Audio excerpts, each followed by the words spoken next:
চতুর্থ অধ্যায়ের আলোচনায় প্রবেশ করে আমরা গতকাল অষ্টম, নবম, দশম এই শ্লোকত্রয়ের মধ্যে ছিলাম। এখনো কিন্তু আলোচনা শেষ হয়নি।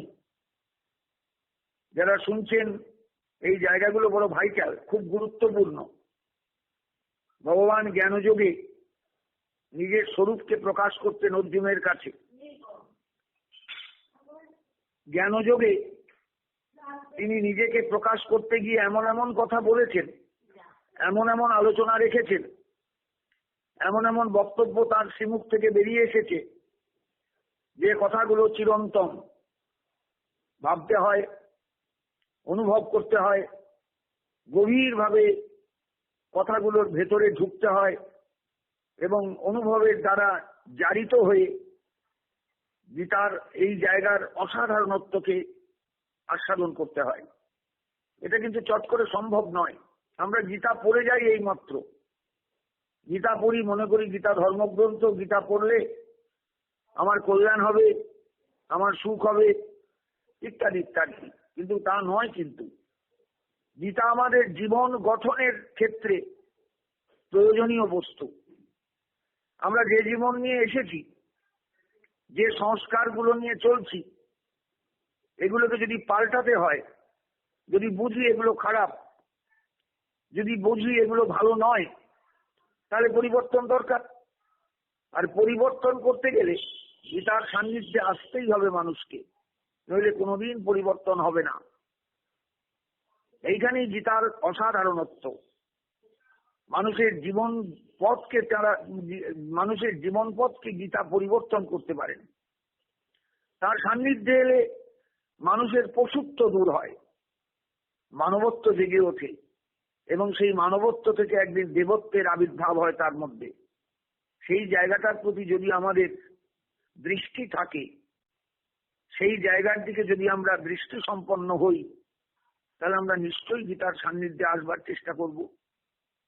কিন্তু দুঃখের বিষয় হলো আজকের দুনিয়াটা এমনই, আমাদের এই ভারতবর্ষের এমনই অবস্থা, বাংলার অবস্থাও ততই বচ, যে মানুষ গীতাকে জীবনের মূল শাস্ত্র হিসাবে গ্রহণ করতে অক্ষম।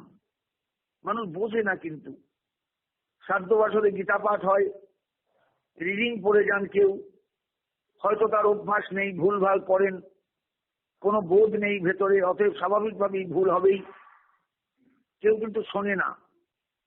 তিনি যে একটু ব্যাখ্যা করে দেবেন তাও হয় না, কারণ ব্যাখ্যা দেওয়ার মতন সামর্থ্যও তার নেই। তিনি গীতা পাঠ করতে এসেছেন শ্রাদ্ধ বাসরে, প্রেতকে শোনানো হচ্ছে, আত্মাকে শোনানো হচ্ছে। যিনি সদ্য প্রয়াত হয়েছেন, এই জন্য তিনি প্রেত, প্রকৃষ্ট ইত গত, এই জন্য তিনি প্রেত।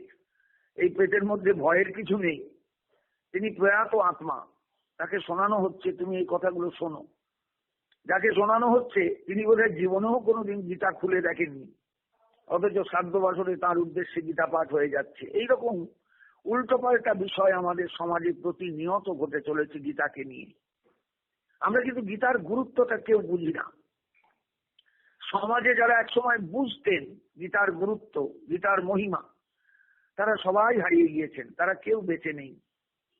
এখন যে জেনারেশনটা চলছে আমাদের সর্বত্র, সেই জেনারেশনটা আমাদের ভারতীয় শাস্ত্রের প্রতি একেবারেই উপেক্ষা নিয়ে চলেন। এগুলো কিছু নেই, মূল্য নেই কিছু। শ্রাদ্ধ একটা হলেই হলো, এই পর্যন্ত।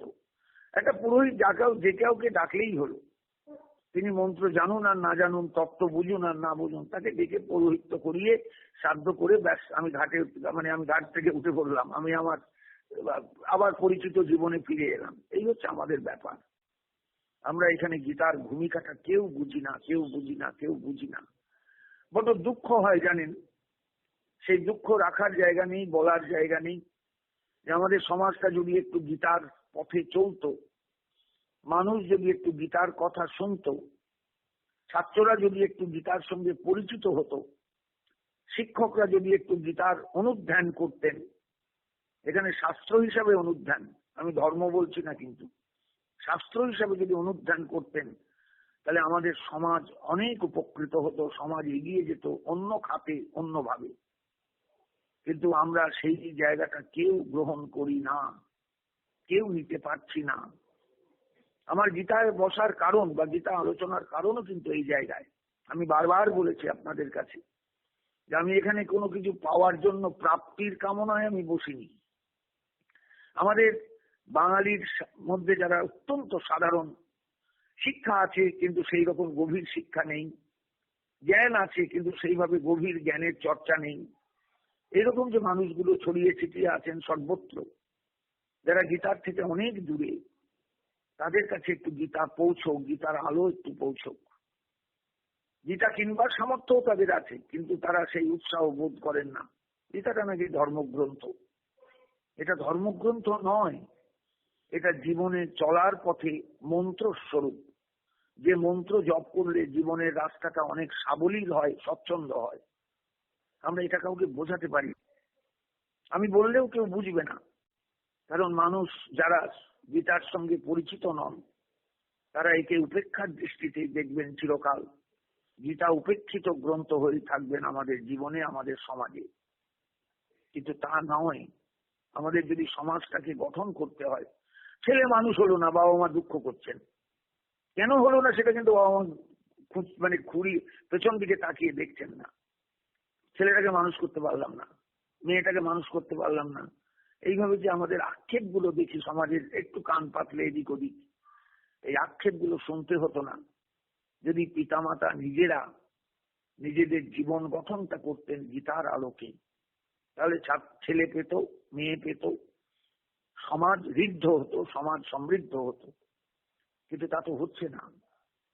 এই জন্যই আপনাদের কাছে আমার গীতা সম্পর্কে কথা বলা, যে এই গ্রন্থটা আমাদের কাছে শুধু গ্রন্থ নয়, শুধু মুখস্থ করার গ্রন্থ নয়, পুণ্য অর্জনের গ্রন্থ নয়, এই গ্রন্থটা আমাদের মানুষ হওয়ার গ্রন্থ। মানুষ হতে হবে। আমরা মনুষ্য আকৃতি নিয়ে জগতে চলাচল করি, আমরা কিন্তু সবাই মানুষ নই। ভাববেন না যেন আমি কাউকে গালি দিচ্ছি, কাউকে উপেক্ষা করছি, তা নয়। কিন্তু মানুষ হতে গেলে যে গুণগুলোর অধিকারী হতে হয়, যদি বিচার করা যায় দেখা যাবে আমাদের অধিকাংশেরই সেই গুণগুলো নেই। অথচ আমরা মানুষ বলে সমাজে পরিচিত, শিক্ষিত বলে সমাজে পরিচিত, বেশ একটা পজিশন নিয়ে সমাজে বাস করি।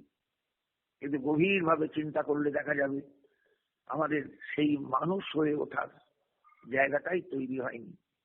তৈরি হতো যদি আমরা শ্রীমদ্ ভগবত গীতাকে একান্তভাবে স্মরণে রাখতাম, তার মননে নিজেকে যুক্ত করতাম, তার অভ্যাস, তার যে বক্তব্য, সেই বক্তব্যকে শ্রবণ করে আমার অভ্যাসের মধ্যে সেই বক্তব্যকে ঢোকাবার চেষ্টা যদি করতাম, তাহলে আমার যে অভ্যস্ত জীবনটা তৈরি হতো, সেই জীবনটা হতো আলোকোজ্জ্বল, অত্যন্ত আনন্দদায়ক। তা নয়, আমরা কিচ্ছু করতে পারলাম না। বাঙালি হিসাবে জাতির একটা গর্ব আমি করি মনে মনে। একসময় গোখলে বলেছিলেন, what Bengal things today, India things tomorrow. একজন অবাঙালি তিনি এইভাবে বাঙালির প্রশংসা করেছেন, এটা কিন্তু সাধারণ ব্যাপার নয়। একসময় বাঙালির এই চিন্তা ভাবনাই ছিল, এই চিন্তা ভাবনা নিয়েই বাঙালি বড় হতো। কিন্তু হঠাৎ কেমন কি হয়ে গেল, দেশ স্বাধীন হওয়ার পর থেকে বাঙালি আস্তে আস্তে শুধু ডাউনওয়ার্ড গতি, নিচের দিকে তার নামা, নিচের দিকে নামা, নিচের দিকে নামা, নিচের দিকে নামা। পরের সমালোচনা করা, পরে আত্মসমালোচনা নয়, পরের সমালোচনা করা, এই হয়ে গেল বাঙালির চরিত্রের ধর্ম। আমরা হারিয়ে যেতে বসলাম। আজকে যে ভারতের অন্যান্য প্রদেশের মানুষ বাঙালিকে ঘৃণা করে, বাঙালিকে উপেক্ষা করে, বাঙালিকে কুড়ে জাত বলে মনে করে, কর্মোদ্যোগী বলে মনে করে না, এর কারণও কিন্তু এই জায়গায় আমরা কিন্তু নিজেদের জীবনের আসল রাস্তাটাকে হারিয়ে ফেলেছি। যে পথে একদিন ঊনবিংশ শতাব্দীতে এই দেশের, এই বাংলার বিরাট বিরাট মনীষীরা মাথা চাড়া দিয়েছিলেন, মাথা তুলে দাঁড়িয়েছিলেন, সারা ভারতবর্ষ যে বাংলার দিকে তাকিয়ে থাকতো, যে বাংলা কি দেখায় পথ একবার দেখি, সেই মানুষগুলো এখন আর কেউ নেই, তারা হারিয়ে গেছেন। তারা আমাদের বাঙালির জীবনে মনীষীদের তালিকায় হারিয়ে গেছেন। ওই কোন একটা অনুষ্ঠান হলে তাদের ছবিগুলো টাঙিয়ে একটা মালা দেওয়া হয়, এই মাত্র, আর কিন্তু কিছু নয়। বিদ্যাসাগরের জন্মদিন আমরা পালন করি, কিন্তু বিদ্যাসাগরের চারিত্রিক যে দৃঢ়তা, সেই দৃঢ়তা বাঙালির স্বভাবে দেখা যায় না। বিদ্যাসাগর যেন এসেছিলেন আমাদের মাঝখানে বাঙালি জাতির মধ্যে একটা অসাধারণ বজ্রাদপি কঠোরানি মৃদুনী কুসুমাদপি এইরকম চরিত্র নিয়ে। অথচ বাঙালি কিন্তু সেই বিদ্যাসাগরকে ওই মালাই দেয় জন্মদিনে, আর কিচ্ছু করে না, বা বিদ্যাসাগরকে নিয়ে আলোচনা হয় না, বিদ্যাসাগরকে নিয়ে কোনো চর্চা নেই, বঙ্কিমচন্দ্রকে নিয়ে কোনো চর্চা নেই, মাইকেল মধুসূদন তাকে নিয়ে চর্চা নেই, রবীন্দ্রনাথকে নিয়ে চর্চা থাকলেও, গান থাকলেও, কবিতার আবৃত্তি থাকলেও রবীন্দ্রনাথকে নিয়ে চর্চা নেই যে তিনি বিশ্বভারতী গঠন করলেন কেন, শান্তিনিকেতনে কেন ছুটে গেলেন, ভুবনডাঙ্গার মাঠটা কেন বাবার কাছ থেকে চেয়ে নিলেন, আমি ওখানে একটা আশ্রম করব, আমাকে অনুমতি দিন, কেন গেলেন কলকাতা ছেড়ে বিশ্বভারতীতে, কেন গেলেন শান্তিনিকেতনে, নাম রাখলেন শান্তিনিকেতন। আমরা কিন্তু সেই রবীন্দ্রনাথকে কিন্তু কখনো আলোচনা করি না, বরং এখন বিশ্বভারতীর যে ঘটনাবলী খবরের কাগজে প্রত্যহ দেখতে পাই, দুঃখ হয়, বড্ড কষ্ট হয় যে বিশ্বভারতী কোথায় নেমে গেছে, কোথায় চলে যাচ্ছে, সেই বিশ্বভারতী তো আর নেই। একদিন আমি বিশ্বভারতীতে পড়বো বলে মনে মনে মনস্থ করেছিলাম, বড্ড ভালো লাগতো বিশ্বভারতীর আদর্শটা, ওই গাছতলায় বসে পাঠ গ্রহণ, পাঠ দান, আমার কাছে সেই আশ্রমিক ভারতবর্ষের চেহারাটাকে ফুটিয়ে তুলতো অন্তরে। কিন্তু সেই বিশ্বভারতী আজকে হারিয়ে যাচ্ছে। এটা কিন্তু বাঙালি হিসেবে আমি খুব গর্ববোধ করতে পারি না, আর দুঃখ পাই, কষ্ট পাই। সেই জন্যই আমার এই গীতার আলোচনায় আসা, মানুষ যেন গীতাকে একটু বুঝতে শেখে। আমি মুখস্থ করতে বলবো না, রিডিং পড়ে গীতা মুখস্থ করে সুর করে আওড়াতে বলবো না, কারণ তাতে গীতার অবমাননাই করা হয়, গীতার সম্মাননা এতে আসে না। গীতার সম্মাননা সত্যিই আমরা করতে পারবো যদি প্রত্যেকটা শ্লোককে আমরা খুঁটিয়ে আলোচনা করি। ভগবান চতুর্থ অধ্যায়ে এসে পরিষ্কার ভাষায় অর্জুনকে বলছেন, জরা জরা হি ধর্মস্য গ্লানির্ভবতি ভারত অভ্যুত্থানম অধর্মস্য তদাত্মানম সৃজাম্যহম। অধর্মের অভ্যুত্থান হলে, ধর্মের গ্লানি এলে আমি নিজেকে নিজে সৃষ্টি করে জগতে আসি। আমায় কেউ জন্ম দেয় না, আমায় কেউ সৃষ্টি করে না, আমি স্বয়ংভূ তত্ত্ব, আমি নিজেই নিজেকে জগতে আনি, একটা দেহ নিয়ে নিচে নেমে আসি, মানুষের মাঝখানে হঠাৎ আমি আবির্ভূত হই। লোকে মনে করে অমুকের ছেলে, তমুক তার পিতা, তমুক তার মাতা, কিন্তু ব্যাপারটা তা নয়, আমি সম্ভবিত হই। ভালো করে ক্রিয়াপদটা বুঝবেন সবাই। পরিত্রাণায় সাধুনাং বিনাশায় চ দুষ্কৃতাং ধর্ম সংস্থাপনার্থায় সম্ভবামি যুগে যুগে। যখনই আমি আবির্ভূত হই আমার একটা কাজ থাকে, একটা নয়, তিনটে কাজ। একটা হলো সাধুগণের পরিত্রাণ, একটা হলো দুষ্কৃতিকারীর বিনাশ, আর একটা হলো ধর্মের সংস্থাপন। খুব গভীরভাবে কথাগুলো বুঝবার চেষ্টা করবেন। সাধুগণ যারা জগতে সাধুত্ব নিয়ে চলেন, সাধনতি পরোপকারং যশ সাধু, যারা পরোপকার করবার জন্য সবসময় মুখিয়ে আছেন, তারাই হলেন প্রকৃত সাধু। মানুষের ভালো চান তারা, মানুষের কল্যাণ চান তারা, যারা সত্যিকারের কল্যাণ চান তারাই হলেন সাধু। সেই সাধুগণ দেশে দুর্দিন এলে বড় কষ্ট পান, তাদের দিকে কেউ ফিরেও তাকায় না, তাদের মূল্যবান কথাগুলো দাম হারিয়ে ফেলে, জ্ঞান দিতে হবে না বলে তাদের ভাগিয়ে দেয় সাধারণ মানুষ। এটাই হলো সাধুগণের বড্ড কষ্ট। আমি তো তোদের কল্যাণের জন্যই কথাগুলো বলছি, তোরা গ্রহণ করছিস না। এইরকম যখন সময়টা আসে সমাজে, তাকিয়ে দেখবেন আজকের সমাজ কিন্তু তাই। উদ্ধত প্রকৃতির মানুষের সংখ্যা অনেক বেশি, জ্ঞানহীন মানুষের সংখ্যা অনেক বেশি, বুদ্ধিহীন মানুষের সংখ্যা অনেক বেশি, চেতনাহীন মানুষের সংখ্যা অনেক বেশি। এই চেতনাহীন মানুষ যখন সমাজকে ঘিরে ধরে, তখন সমাজ তার আসল রূপটা হারিয়ে ফেলে। সমাজ তখন একটা জঘন্য জায়গায়, জঘন্য নরকে পরিণত হয়। আমরা খাচ্ছি শুচ্ছি ঠিকই, ভালো মন্দ খাচ্ছি, ভালো জায়গায় বেড়াতে যাচ্ছি, সব ঠিক, কিন্তু সত্যিকারের যদি ভাবেন যে আমাদের দুরবস্থাটা কোন জায়গায়, সেটা হলো আত্মচেতনার জগৎটা হারিয়ে গেছে। আমার নিজের যে বোধ, আমি কে, আমি কেন এসেছি জগতে, এটা বোধ হারিয়ে গেছে একদম। শিক্ষাটা কিন্তু শুধুমাত্র অর্থকরী বিদ্যায় এসে পরিণত হয়েছে। পয়সা উপার্জন করে তো ছেলে, হ্যাঁ 1 লক্ষ টাকা পায়, বাহ বাহ, চমৎকার চমৎকার, আর ছেলের কি আছে, আর দরকার নেই, এবার একটা বিয়ে দাও ছেলে। ওনারা বিয়ে দিতে হবে না, ছেলের মেয়ে ঠিক হয়ে আছে। এই হলো আজকের জেনারেল বাঙালির বক্তব্য, তাই নয়? ঠিক করে দেখুন, চিন্তা করে দেখুন। ছেলে মেয়ে ঠিক করে ফেলেছে অনেক আগে, বাবা মার অপেক্ষাও করেনি। এই তো আজকের বাঙালি, তার না আছে ধর্মবোধ, না আছে চেতনা, শুধু অর্থ অর্থ অর্থ। 1 লক্ষ টাকা উপায় করে ছেলে, না একটা ভালো জায়গায় চাকরি করছে, বিদেশি ফার্ম, দারুণ পয়সা, দারুণ বিদেশ যাওয়ারও সুযোগ আছে, অসুবিধা কিছু নেই। বাবা মা নিশ্চিন্ত হয়ে গেলেন ছেলে সম্পর্কে। কিন্তু ছেলেটার জীবনে মনুষ্যত্ব বোধ কতটা জাগলো, কতটা মনুষ্যত্ব নিয়ে সে সমাজে চলাচল করছে, এই হিসাব বাবা মা রাখেন না। বলুন দেখিনি, চিন্তা করে দেখবেন। আপনার চারপাশের সমাজ জীবনের দিকে তাকাবেন, তাকিয়ে ভাববেন যে আজকের সমাজটা কোথায় গিয়ে দাঁড়াচ্ছে। ধর্মবোধ একদম শূন্যে পরিণত হয়েছে। ধর্মহীনতায় যে জাতি ডুবে যায়, ধর্মবোধ থেকে যে জাতি দূরে সরে যায়, সে জাতির কিচ্ছু থাকে না। এই ধর্ম মানে ঠাকুর সেবা নয়, এই ধর্ম মানে 3 বেলা ঠাকুর ঘরে ঢোকা নয়, এই ধর্ম মানে চেতনার জগৎকে প্রসারিত করে আমার মধ্যে যিনি আছেন তাকে সর্বদা অনুভব করে চলা, এটাই ধর্ম। আমার আশ্রয় আমি নই, আমি নিজে মাথাচাড়া দিয়েছি বলে, আমি পয়সা উপার্জন করছি বলে আমি কেউকেটা হয়ে গেছি তা নয়। তিনি আমায় এই জায়গায় এনে দাঁড় করিয়েছেন। সশ্রদ্ধ চিত্তে তাকে স্মরণ করা যে তুমি আমায় ভালোবাসো বলেই তো এই জায়গাটা এনে দাঁড় করিয়েছো, তুমি আমায় ভালোবাসো বলেই তো আমাকে শিক্ষায় শিক্ষিত করেছো, প্রকৃত শিক্ষায় আমি জ্ঞান পয়সা উপার্জন করছি, তুমি আমায় ভালোবাসো বলেই তো আমি পিতামাতার সেবা করতে পারছি। সেই চেতনাটা আমার নষ্ট হয়ে যায়নি। এই জাতীয় কৃতজ্ঞতা বোধ আজকে বাঙালির ভেতরে আর নেই। এক শ্রেণীর মানুষ বলবে ধর্ম করে কি হবে, ধর্মের কোনো প্রয়োজন নেই, বুদ্ধি ভালো থাকলেই হল। বুদ্ধিটা ভালো থাকবে না।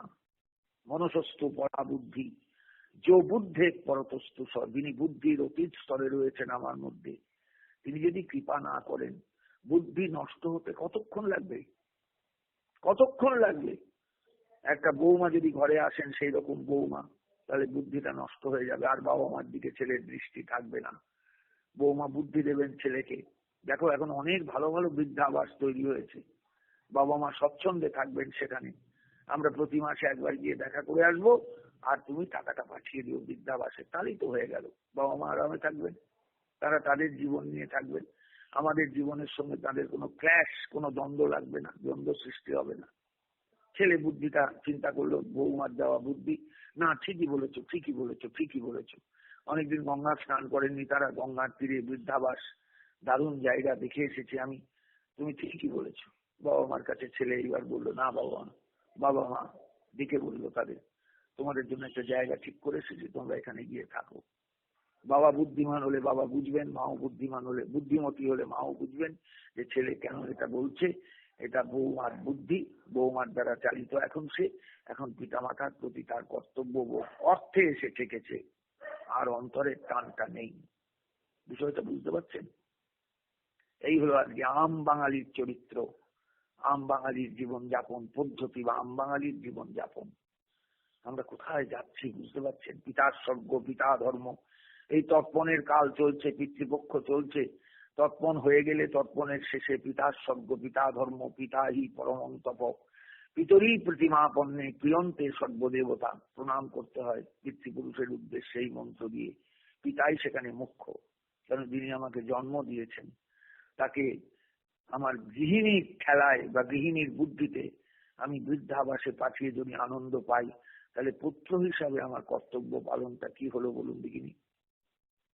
বিষয়টা বুঝেছেন ব্যাপারটা ভালো করে? বিষয়টা এই জায়গায় এসে দাঁড়িয়েছে আজকে আম বাঙালির জীবনে। অনেক যারা সচ্ছল পরিবারের, অর্থ আছে, ক্ষমতা আছে, তাদের সেই পরিবারগুলো এই জায়গায় এসে দাঁড়িয়েছে। আমরা গীতার সেখানে মূল্য কোথায়? বৌমা তো আর গীতা পড়ো এই উপদেশ দেবে না স্বামীকে, স্বামীও উপদেশ দেবে না বৌমাকে যে তুমি একটু গীতা পড়ো, বোঝবার চেষ্টা করো, গীতা এই আছে, কেউ নয়। কারণ তারা তো উচ্চশিক্ষায় শিক্ষিত, একজনা কম্পিউটার ইঞ্জিনিয়ার, আর একজনা হয়তো স্কুল শিক্ষিকা। তিনি স্কুল থেকে আসেন, এসে এলিয়ে যান, ক্লান্ত হয়ে পড়েন, তখন কি আর শাশুড়ির সেবা করতে ভালো লাগে না? শাশুড়িকে চায়ের কাপটা দিতে, এগিয়ে দিতে ইচ্ছা করে। অতএব শাশুড়ি শ্বশুরের স্থান এখন বৃদ্ধাবাসে। বৌমা নিজেই স্বতন্ত্র, তিনি হয়তো সঙ্গে সঙ্গে কাজের লোকটাকে হুকুম করেন যে চা দিয়ে আমাদের দুজনকে 2 কাপ। এই হচ্ছে জীবন আমাদের। আমরা গীতার থেকে অনেক দূরে চলে গিয়েছি। ভূমের গরীয়সী মাতা স্বর্গাদ উচ্চতর পিতা জননী জন্মভূমিশ্চ স্বর্গাদপি গরীয়সী যদ্গর্ভে জায়তে জন্তু যস্যা স্নেহেন জীবতী তাং সাক্ষাৎ ঈশ্বরীং বন্দে মাতৃদেবী পুনঃ পুনঃ। সেই মায়ের প্রতি দৃষ্টিভঙ্গি সন্তানের পাল্টিয়ে গেছে, সেই দৃষ্টিভঙ্গি আর নেই। এইভাবেই বাঙালি আজকে বড় হচ্ছে, বাঙালি আজকে ছড়াচ্ছে সমাজে, তার ব্যাপ্তি তার শাখা প্রশাখা সমাজে এইভাবেই ছড়াচ্ছে। সেখানে গীতার স্থান কোথায়? কিচ্ছু নেই, কিচ্ছু নেই, কিচ্ছু নেই। তাই সাধারণ মানুষের কাছে আমার অনুরোধ, জীবনটাকে এইভাবে নষ্ট করবেন না, মনুষ্য জীবনটাকে এইভাবে ধ্বংস করে দেবেন না। এই জীবন কিন্তু সার্থক করা যায় যদি একটু গীতার সান্নিধ্যে থাকা যায়। পরিত্রাণায় সাধুনাং বিনাশায় চ দুষ্কৃতাং ধর্ম সংস্থাপনার্থায় সম্ভবামি যুগে যুগে। আমি যুগে যুগে আসি, যুগে যুগে মানুষের চেতনার পথে এসে দাঁড়াই। আমি সাধুগণের পরিত্রাণের জন্য আসি, দুষ্কৃতিকারীর বিনাশের জন্য আসি, আমি ধর্মের সংস্থাপনের জন্য আসি বলেই বলছেন যে দুটো শ্লোক অত্যন্ত ভাইটাল এই জায়গায়। জন্ম কর্ম চমে দিব্যম এবং যে ব্যক্তি তত্ত্বত তক্তা দেহং পুনর্জন্ম নৈতি মামেতি সো অর্জুন। হে অর্জুন, আমার জন্ম এবং কর্ম দুটোই কিন্তু দিব্য, অলৌকিক। লৌকিকতা দিয়ে ব্যাখ্যা করতে যেও না, জগৎ দিয়ে ব্যাখ্যা করতে যেও না, আমাকে বুঝবার চেষ্টা করো, তত্ত্বত জানবার চেষ্টা করো। যিনি তত্ত্বত আমাকে বুঝতে পারেন, তত্ত্বত মানে তত্ত্বের দৃষ্টিভঙ্গিতে। মনে রাখবেন, লীলা এক জিনিস, তত্ত্ব এক জিনিস। ভগবানকে বুঝতে গিয়ে আপনি লীলায় ডুবে গেলেন, তত্ত্বটা হারিয়ে গেল, কিচ্ছু লাভ হবে না, তাতে আপনার ভগবত চিন্তা নষ্ট হয়ে যাবে, আপনি একবারে নেমে যাবেন নিচে। অধিকাংশ ক্ষেত্রেই পাঠ হয় শুধু লীলা কথা পাঠ, তত্ত্বটা দূরে থেকে যায়, তত্ত্বটা দূরে থেকে যায়। আমার স্কুলের মাস্টারমশাই বলতেন, আমি তাকে খুব শ্রদ্ধা করি এখনো, বলতেন, জানো গোরা, এই কালিয়নাগের এক একটা মাথার উপর কৃষ্ণ লাফাচ্ছেন, আর এক একটা মাথা ভেঙে যাচ্ছে, বমি করছে কালিয়নাগ। এই মাথাগুলো হলো আমাদের অহংকারের মাথা। এই অহংকার যতক্ষণ চূর্ণ বিচূর্ণ না হয়, এই অহংকার যতক্ষণ তার কৃপায় পদদলিত না হয়, তার চরণের স্পর্শ না পায়, ততক্ষণ এই অহংকার যায় না। সত্যি তো তাই, কালীয় দমন লীলাটাই তো দাঁড়িয়ে আছে এই জায়গায়। অথচ কালীয়নাগ দমন করলেন, তার পত্নীরা এসে স্তব করলো, এই লীলা কথা ব্যাখ্যা করতে গিয়ে পাঠক শেষ। উলুধ্বনি উঠলো, জয় গৌর ধ্বনি উঠলো, মানুষ একবার লুটোপুটি খেলো, পাঠক ভাবলেন আমি চমৎকার পাঠ করেছি, কিন্তু তত্ত্বটা আড়ালেই রয়ে গেল। যে কালীয় দমন মানে শুধু কালীয়নাগ বলে একটা বিশদ সাপকে দমন করা নয় কালীয় হলে। আসল কথাটা হলো আমার ভেতরের যে অহংকার গুলো, আমি বড়, আমি অর্থবান, আমি রূপবান, আমি বিশাল বংশের মানুষ, আমি অমুক বংশের ছেলে, আমি অমুক বংশের বংশাবতংশ, এই যে অহংকার গুলো, এই অহংকার গুলো আমাদের কাছে জীবনে মারাত্মক হয়ে যায়। আমরা আর নিচের দিকে তাকাতে পারি না, আমরা তো অহংকারের উপর দিয়ে চলি। এই অহংকার গুলো যতক্ষণ তিনি তার চরণের স্পর্শে দমন না করেন, আমি কিছুতেই তার শরণাগত হয়ে বলতে পারবো না আমি তোমার, আমি তোমার, আমি তোমার। কখনো না। যদি বলি সেটা মেকি বলা হবে, সেটা সত্যিকারের বলা হবে না। বুঝতে পারছেন ব্যাপারটা? তত্ত্ব তো জানতে হবে। এবং যে ব্যক্তি তত্ত্বত, যিনি আমাকে তত্ত্বত জানতে পারেন, তিনি কখনো আর পুনর্জন্ম লাভ করেন না। তক্তা দেহং পুনর্জন্ম নৈতি। তাহলে কি হয় তার? মামেতি সো অর্জুন। হে অর্জুন, তিনি তিনি আমাকেই লাভ করেন, আমার কাছেই আসেন, আমাকেই প্রাপ্ত হন। কারণ আমি তো সকল কিছুর লক্ষ্য, আমার মধ্যেই তো জগৎ। অর্থাৎ যে জীবটা সংসারের পায়াচারি করলো, যে জীবটা সংসারে লাফাঝাঁপা করলো জীবনের পর জীবন, সে অন্তিম লগ্নে কিন্তু আমার কাছেই আসবে, অন্তিম মুহূর্তে আমার কাছেই আসবে। তবে হ্যাঁ, এই রাস্তায় চলা কঠিন। বিতরাগ ভয় ক্রোধা মন্ময়া মাম উপাসিতা বহব জ্ঞান তপসা পুতা মদ ভাবমাগতা। গোবিন্দ একটা দৃষ্টান্ত স্বরূপ শ্লোক রাখেন। বিতরাগ, বিতভয়, বিতক্রোধ, কোন বস্তুতে অনুরাগ থাকলে চলবে না, আকাঙ্ক্ষা থাকলে চলবে না, তৃষ্ণা থাকলে চলবে না। ভয় থেকে নিজেকে গুটিয়ে রাখতে হবে দূরে। ভয় তখনই আমরা পাই যখন আমাদের বিষয় হারানোর চিন্তা এসে যায়। বিষয়টা তো করলাম, যদি কেউ কেড়ে নেয়, বিষয়টা তো জমালাম, তো অর্থ তো প্রচুর জমালাম, কিন্তু এই অর্থ যদি পরে ঠিক আমার বংশধর, আমার সন্তান যদি না পায়, কেউ যদি এসে এই জায়গায় মাথা ঢুকিয়ে দেয়, এখন তো দেখেন না, হাইজ্যাক হয়ে যায় পয়সা, ব্যাংকে হাইজ্যাক হয়ে যায়, অমুক হয় তমুক হয়, টাকা চলে যায় এক অ্যাকাউন্ট থেকে আর এক অ্যাকাউন্টে। বোঝেন না ব্যাপারগুলো? তাই ভীত ভয়, সবসময় ভয় থেকে দূরে থাকতে হবে। কে কার অর্থ উপার্জন করে? অর্থ থাকলেও দেখবেন মানুষ খেতে পায় না, অর্থ থাকলেও মানুষের চিকিৎসা হয় না, অর্থ থাকলেও মানুষের শ্রাদ্ধের সময় দেখা যায় গঙ্গার ঘাটে গিয়ে শ্রাদ্ধ হচ্ছে, 3 পয়সার শ্রাদ্ধ। অর্থ ব্যয় হয় না। চোখে তাকাবেন, চোখ দিয়ে তাকাবেন, দেখবেন সমাজের চারদিক, আমার কথাগুলো মিলিয়ে নেবেন। অর্থ থাকলেই যে মানুষ সুস্থ থাকতে পারে তা নয়। সে ভয় পেয়ে গেল সারা জীবন আমার পয়সা সামলাতে হবে, এই ভয়ে ভয়েই দিনটা চলে গেল, জীবনের শেষ মুহূর্ত এসে গেল। মানুষকে ভীত ভয় হতে হবে, ভয় শূন্য হতে হবে। কার টাকা কে উপায় করেছে? সব তিনি দিয়েছেন, নেওয়ার হলে তিনি নেবেন, থাকার হলে আমার থাকবে, বয়ে গেছে আমার। এটা আমরা কজনা বলতে পারবো? আর বিতক্রোধ, যখনই আমরা কামনার জিনিস পাবো না, বাসনার জিনিস পাবো না, অনুরাগের জিনিস পাবো না, তখনই আমাদের ভেতরে ক্রোধ আসে। কেন পেলাম না? আমার তো পাওয়া উচিত ছিল, আমার তো অনেক আছে, আমি কেন পেলাম না? অতএব এই 3টে ঋতুর কাছ থেকে দূরে থাকতে হবে।